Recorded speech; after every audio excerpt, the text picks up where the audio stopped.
The night was quiet, the kind that wrapped the city in a strange stillness. The golden lights of La Maison, a five-star restaurant in downtown Los Angeles, glowed like a palace in the dark. Inside, laughter, the clinking of glasses, and the soft melody of jazz filled the air. But outside, near the back alley of the same restaurant, stood a girl, thin, tired, and shivering in her faded blue sweater. Her name was Amelia. The smell of freshly cooked steak drifted through the air, and for a moment she closed her eyes, trying to remember what a warm meal felt like. When the kitchen door opened, a waiter stepped out carrying a bag of leftover food to throw away. "Excuse me, sir," Amelia said softly, her voice trembling. Could I have that food instead?" The waiter frowned, looking her up and down. "We don't give leftovers to strangers," he muttered, turning away. But before the door closed, a calm voice stopped him. "Wait." The voice belonged to Ethan Reynolds, the restaurant's owner, a 32-year-old millionaire known for his cold professionalism and sharp business mind. He had come out to check why the delivery truck hadn't arrived yet, but his attention froze when he saw the girl. Amelia lowered her eyes, embarrassed. "I'm sorry, sir. I didn't mean to cause trouble. I just haven't eaten since yesterday." Ethan's gaze softened. There was something about her, not just her thin frame or trembling hands, but her eyes. They were deep brown and filled with both sadness and strength. The kind of eyes that had seen pain but refused to give up. "What's your name?" he asked. "Amelia," she replied hesitantly. "Do you have a place to stay?" She shook her head. "Not really. I was working at a diner, but they shut down last month. I've been looking for work, but it's hard." For a long moment, Ethan said nothing. His employees watched curiously, waiting for him to dismiss her, as they expected from a man like him. But instead he said, "Come inside." Amelia hesitated. "Sir, I don't want to disturb anyone." "You're not disturbing anyone," he said firmly. "Follow me." Inside the restaurant, all eyes turned toward the girl in the worn sweater as Ethan guided her to a corner table. He turned to a waiter. "Bring her something fresh. Not leftovers. A proper meal." Amelia's eyes widened. "Sir, please, I didn't mean—" Ethan raised a hand gently. "No arguments. Sit down." When the meal arrived, one warm soup, bread, and grilled chicken, Amelia's hands trembled as she picked up the spoon. She whispered, "Thank you, sir." "I'll never forget this." Ethan sat across from her, studying her quietly. He wasn't sure why he cared so much. Maybe it was her calm voice, maybe her eyes, or maybe the memory of his mother, who used to feed stray cats behind their old house when he was a boy. "Do you always ask strangers for food?" he asked softly. Amelia gave a small smile. "Only when I have no choice. Sometimes people look away like they don't see me at all, but you looked." Those words struck something deep inside him. Ethan had everything, wealth, success, reputation, but for the first time he felt seen. After she finished eating, Ethan asked, "You said you were looking for work?" Amelia nodded. "Yes, sir. I used to wait tables, clean, anything, really." He thought for a moment. "We're short on someone to help in the kitchen during evenings. It's not glamorous, but it's honest work. You'll have meals and a place to stay if you want it." Her eyes filled with tears. "Are you serious?" He smiled slightly. "I don't joke about jobs." That night, Amelia walked into the small staff room with tears of relief and gratitude. She couldn't believe it. A few hours ago, she was begging for leftovers. And now she had a job and a warm bed. Ethan watched her from the office window, a strange warmth blooming in his chest. Days turned into weeks. Amelia worked hard, always smiling, always helping others. She never complained, no matter how long the hours or how tired she was. The staff adored her, and even Ethan found himself drawn to her simplicity. One evening after closing time, Amelia was cleaning tables when Ethan came in quietly. "You've done well here," he said. She smiled shyly. "Thank you, sir. This place, it feels like home." Ethan looked at her for a long moment before saying, "Don't call me sir, my name's Ethan." She hesitated, then softly repeated, "Ethan." For the first time in years, he felt his name sound alive. As the months passed, the bond between them deepened. Ethan started staying later just to talk to her. They shared stories, her childhood dreams, his struggles to build his empire from nothing. One rainy night, when the lights flickered and thunder rolled outside, Amelia stood by the window. "I used to believe miracles don't happen," she whispered, But now, I'm not so sure. Ethan looked at her, really looked, and felt his heartbeat quicken. He stepped closer. Maybe sometimes, we become the miracle for someone else. Their eyes met. The same eyes that had first connected a billionaire and a starving girl. No luxury, no money, no titles, went just two souls who had found each other in the most unexpected way. Years later, people still talked about the mysterious woman who changed the heart of a millionaire. But for Ethan and Amelia, it was never about wealth or pity. It was about the night one hungry girl asked for leftovers, and instead found love. It was a cold December evening in New York. Snowflakes danced in the air as city lights shimmered on the wet pavement. Inside the grand restaurant Reynolds & Co., guests enjoyed champagne and laughter. Outside, a girl in a torn coat stood quietly near the back door, clutching her empty stomach. Her name was Clara Bennett, 22 years old, homeless, and forgotten by the world. She had been searching for work for months, sleeping in shelters and alleys, surviving on whatever kindness strangers offered. The smell of roasted chicken drifted out from the restaurant's kitchen. Clara took a deep breath, her hunger twisting painfully inside her. When a waiter came out with bags of trash, she stepped forward shyly. "Excuse me," she said softly. "Could I please have what you're throwing away? I promise I won't cause trouble." The waiter frowned. "We're not allowed to hand out leftovers." But before he could close the door, a calm, authoritative voice interrupted. "Give her the food." The waiter froze. Standing behind him was Alexander Reynolds, the 34-year-old billionaire CEO of Reynolds Hotels. With his tailored black suit and piercing gray eyes, Alexander was the kind of man people moved aside for. He stepped closer, his gaze landing on Clara. For a brief second, the world seemed to pause. There was something familiar in her face, the curve of her lips, the sadness in her eyes. It felt like a memory he couldn't reach. "Take this," he said, nodding toward the waiter, "and bring her inside." "It's freezing." Clara blinked in disbelief. "Sir, I can't." "You can," he interrupted. "Come inside the restaurant." The warmth felt like heaven. The staff whispered, surprised to see their boss escorting a poor girl into the dining hall. Alexander ignored them. He guided her to a quiet corner table. "Sit," he said. "You need food, not pity." Within minutes, she had a hot bowl of soup and a plate of pasta before her. Clara hesitated before whispering, "Thank you, sir.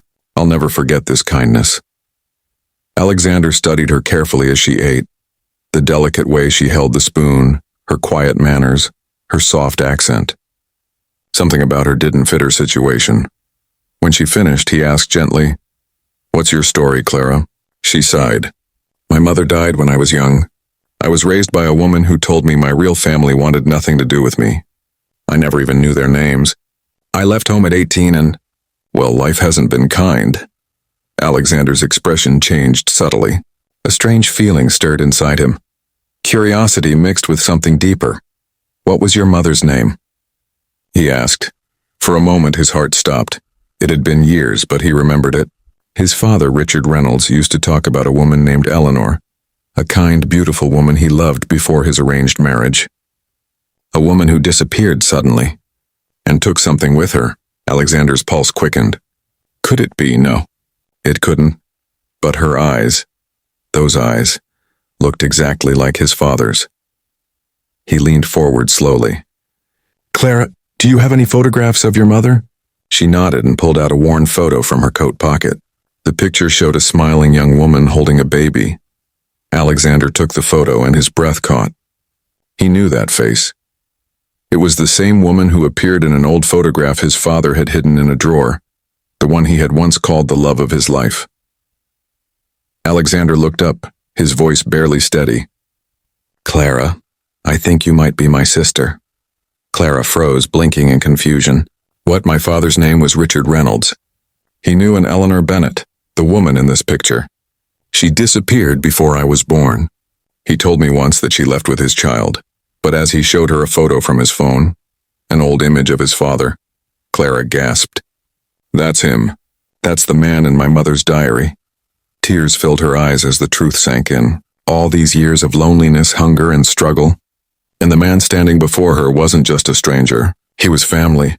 Alexander's chest tightened. Guilt washed over him, for living in luxury while his own blood had suffered on the streets. He reached out, gently holding her hand. "You're coming home with me," he said quietly. "No more alleys. No more hunger. Your family." Clara shook her head, overwhelmed. "But I don't belong in your world." "Look at me," he smiled faintly. "You belong where you're loved. And I think it's time the Reynolds family made up for what we lost." Over the next few weeks, Clara's life changed completely. Alexander A. The rain poured heavily over the streets of Chicago, washing away the dust of the day. People hurried past, clutching umbrellas, rushing to warmth and comfort. But Lena Carter had nowhere to go. She stood behind a glowing restaurant named the Silver Spoon, her clothes damp, her stomach empty. For 2 days she hadn't eaten properly. The aroma of baked bread and roasted chicken drifted out through the back door, making her chest ache with hunger. When a waiter came out carrying a bag of food scraps, Lena spoke in a soft, trembling voice. "Sir, may I please have your leftovers?" The waiter barely glanced at her. "Sorry, miss. Restaurant policy, and we can't give away food." Before she could plead again, a voice came from behind. "Calm, deep, and sharp, is that so?" The waiter turned instantly pale. "Mr. Bennett, I didn't see you there." Standing there in a dark trench coat, with his hair slightly wet from the rain, was Ethan Bennett, the 35-year-old millionaire owner of the Silver Spoon chain. Known for his cold heart and unmatched ambition, Ethan was the kind of man who never let emotions cloud his decisions. But at that moment, when his eyes met Lena's and something stirred inside him, her eyes were tired, yes, but they carried a quiet strength, a dignity that refused to fade even in misery. She didn't look like a beggar. She looked like someone life had been unfair to. "Give her the food," Ethan said, "and make sure it's fresh." Lena blinked in shock. "Sir, I don't want to cause trouble. It's no trouble," he said, turning to her. "Come inside before you freeze." Inside, the warmth made her shiver harder. Ethan led her to an empty booth by the window. The soft lights reflected off the raindrops outside, painting golden ripples on the glass. A few minutes later, a waiter placed a hot meal before her: soup, bread, and grilled chicken. Lena looked up, her eyes wet. "Thank you. I haven't eaten since yesterday." Ethan nodded, taking a seat across from her. "Eat slowly. You'll make yourself sick if you rush." As she ate, he asked gently, "What's your name?" Lena Carter. Do you have anywhere to stay?" She hesitated, then shook her head. "Not really. I used to work at a small bakery, but it closed down. I've been looking for work, but no one hires without an address." He leaned back, thoughtful. "Do you know how to handle food?" "Cleaning, serving?" Lena nodded quickly. "Yes, sir." "I can do anything. I just need a chance." Something softened in his expression. "Then you have one. I'll speak to the manager. You can start tomorrow." Lena stared at him, stunned. "You mean a job?" He smiled faintly. "Unless you'd prefer leftovers every night." Tears filled her eyes as she whispered, "No, sir. I'd rather earn my meal." That night, Ethan watched her leave with a small bag of food and a spark of hope in her eyes. For reasons he couldn't explain, he felt lighter. For years, his heart had been a locked room. Ever since the accident that took his fiancée, he had buried himself in work and walls of ice. But something about Lena cracked that wall. The next day, she arrived early, hair neatly tied, wearing a clean but old dress. She worked quietly, efficiently, never complaining. Within a week, everyone noticed her. Not for her looks, but for her kindness and diligence. Ethan would often find himself watching her from his office window. The way she smiled at customers, helped fellow workers, or stayed late just to wipe down tables. It reminded him of the warmth he'd lost long ago. One evening, when the restaurant closed, he found her still cleaning. "You should go home," he said. She smiled softly. "Just finishing up." "I like to leave things neat," he nodded. "Do you like it here?" "I love it," she replied. "For the first time in months, I feel like I belong somewhere." Ethan hesitated before saying quietly, "You've done more for this place than you realize." Days turned into weeks. The winter snow melted into spring and the Silver Spoon flourished. Customers came not only for the food, but for the warmth the staff radiated. A warmth Lena had unknowingly restored. One rainy evening, Ethan found her sitting by the window after hours, staring at the streetlights. "Still here?" he asked. She smiled faintly. "Rain reminds me of home. My mother used to say rain washes away the old pain." Ethan sat beside her. Maybe it does. There was silence between them, soft, peaceful. Then Lena spoke. Why did you help me that night? He looked at her for a long moment. Because you reminded me of someone I used to love. Someone who believed everyone deserves a second chance. She looked into his eyes, her voice barely a whisper. Maybe she sent me to remind you. For the first time in years, Ethan smiled. A real unguarded smile. Months passed. Lena became assistant manager, running the restaurant with grace and care. She and Ethan grew closer, sharing coffee, late-night talks, and the quiet comfort of understanding. But it wasn't love built on pity. It was love born from respect, from healing, from the realization that both had been broken once. And somehow, they had helped each other mend. One evening, as they stood on the restaurant's rooftop watching the sunset, Ethan said softly, "You changed this place. Lena, you changed me." She turned to him, smiling. "You gave me a second chance." He shook his head. "No, you gave me one." A year later, the Silver Spoon became the city's most beloved restaurant. But those who worked there always remembered its true story. Not the fame or money, but the night a kind act sparked a miracle. And on the anniversary of that rainy night, Ethan placed a small sign near the entrance. It read, "Kindness costs nothing, yet it feeds the soul." When Lena saw it, her eyes filled with tears. She turned to Ethan and whispered, "I came here for leftovers, but you gave me a life." He smiled, taking her hand gently, "And you gave me a heart again." The golden lights of Manhattan sparkled against the cold evening air.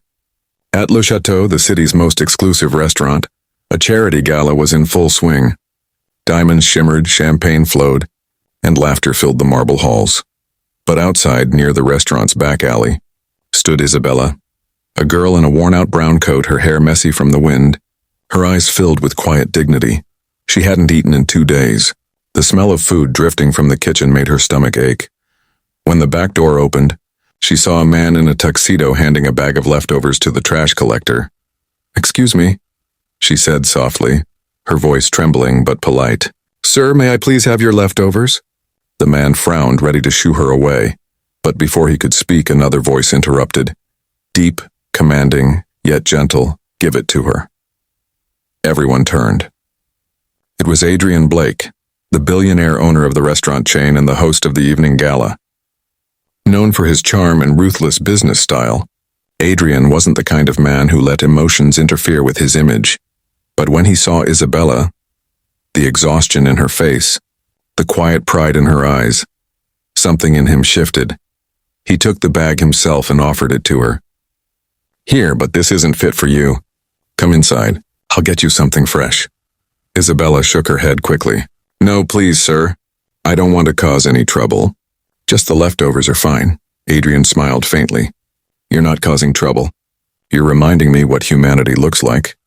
Inside, the noise of the gala faded as Adrian led her through the kitchen into a small dining area. The chefs looked at him confused. He simply said, "Prepare a hot meal." Isabella sat quietly, clutching her hands together. She could feel the stares. She didn't belong here. Everything around her screamed wealth, elegance, and power. When the food arrived, and steaming soup and fresh bread, she whispered, "Thank you, sir." "I'll never forget this." Adrian sat across from her, studying her face. "What's your name, Isabella?" "Isabella Moore. Do you have somewhere to stay?" She hesitated. "Not really. I used to work at a flower shop, but it closed last month. I've been trying to find something else." Her honesty struck him. Most people would lie, but she spoke without shame. Only sincerity. Adrian leaned forward. "You said you worked at a flower shop?" She nodded.